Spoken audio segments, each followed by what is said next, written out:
বছরের পর বছর ধরে একমাত্র কাঁচা রাস্তাটি নিয়ে দুর্ভোগ পোহাচ্ছিলেন গ্রামবাসী। বর্ষায় সেই দুর্ভোগ চরমে উঠেছিল।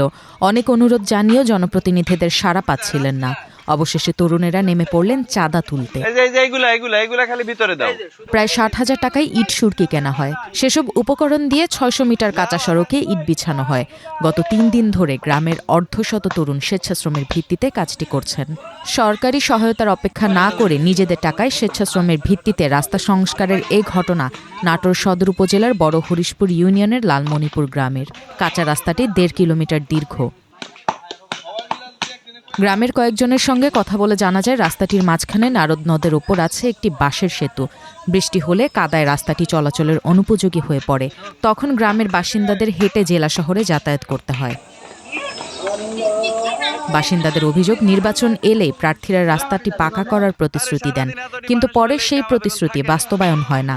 এ অবস্থায় ১৯ জুলাই সন্ধ্যায় গ্রামের অর্ধশত তরুণ একত্র হয়ে রাস্তাটি ইট, বালু ও সুরকি ফেলে চলাচলের উপযোগী করার সিদ্ধান্ত নেন। পরে তারা বাড়ি বাড়ি গিয়ে সাধ্যমতো চাঁদা সংগ্রহ করেন। পরদিন সকালে সেই টাকায় ইট, বালু ও সুরকি কেনেন।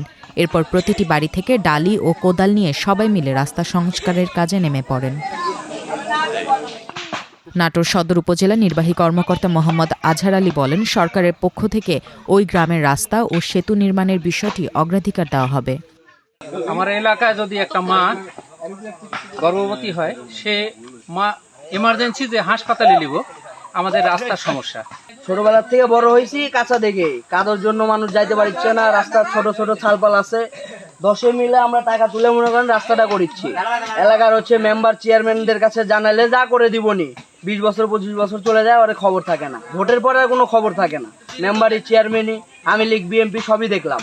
উদ্যোগী তরুণদের একজন বলেন, মিথ্যা আশ্বাস ছাড়া আমরা কিছুই পাইনি। তাই অন্যের দিকে না তাকিয়ে আমরা নিজেদের পকেটে টাকা খরচ করে ইট, বালু, সুরকি কিনেছি।